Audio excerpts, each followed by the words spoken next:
Hi, this is Zach with the US Chartbreakers here at Zach's Traders Cafe for Wednesday, the 23rd of July. Starting off with the S&P, which is approaching the top of that broadening triangle there from May last year, the level in question towards 6380.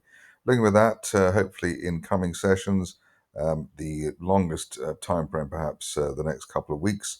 In terms of the downside, ideally we stay on the right side of 6200, which has been recent intraday support.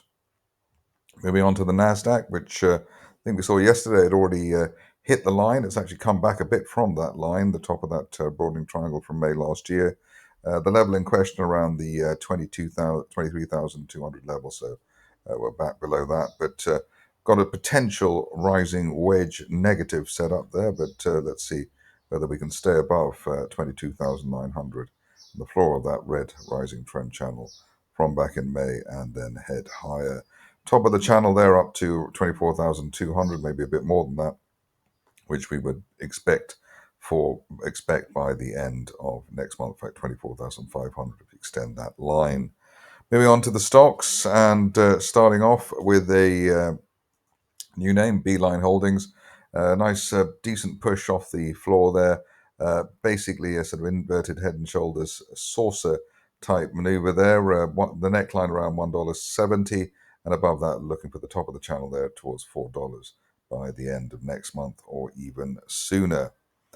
Stock we've had a look at before is back again, which is was nice, Cardlytics.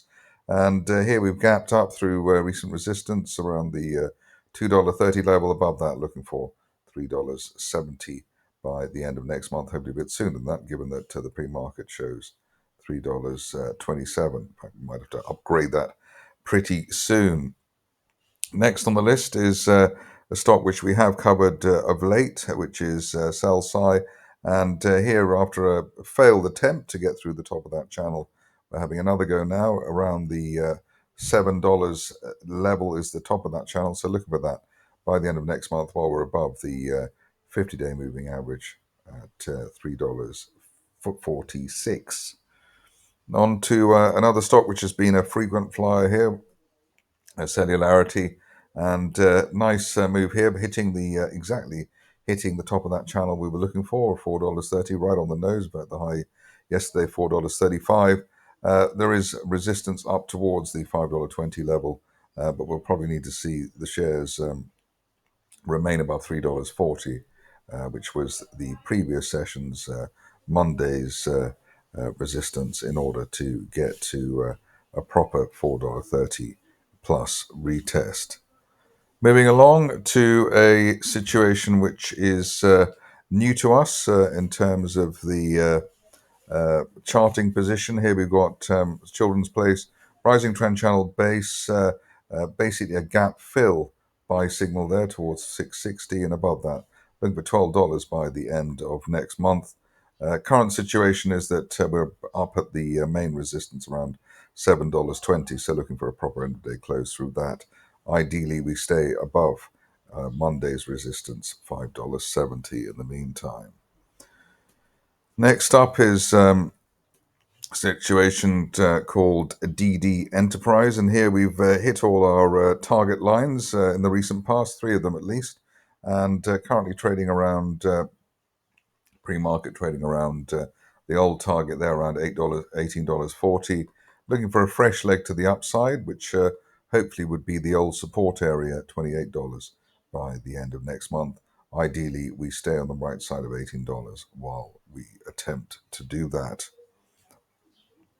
New name, at least for the near term, is S Technology, and here you can see that we've broken properly above the 50-day moving average at $1.55.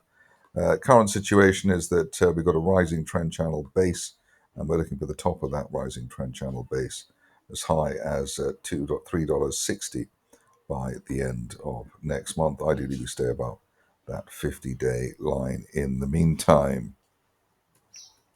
Another riser is Faraday, and here we've got a situation where the stock has been in a rising trend channel base. If I can reveal that rising trend channel base, we've got the top of that channel currently pointing to $4.20.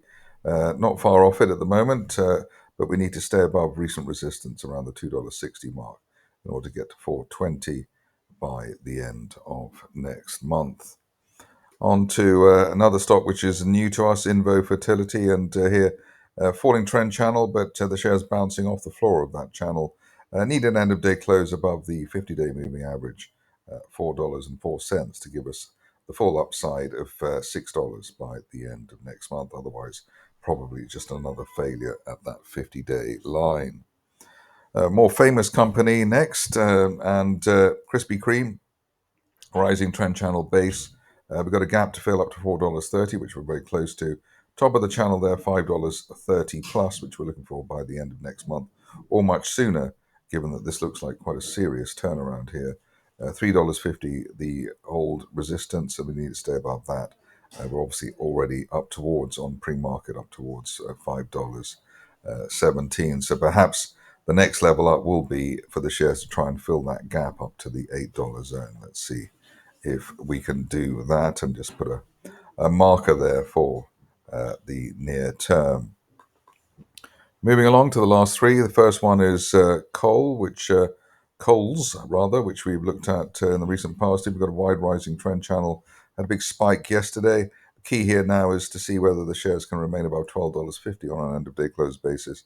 So that was the key resistance on the way down. And if we can do that, then we would be expecting a retest of $20 plus over the course of the next month.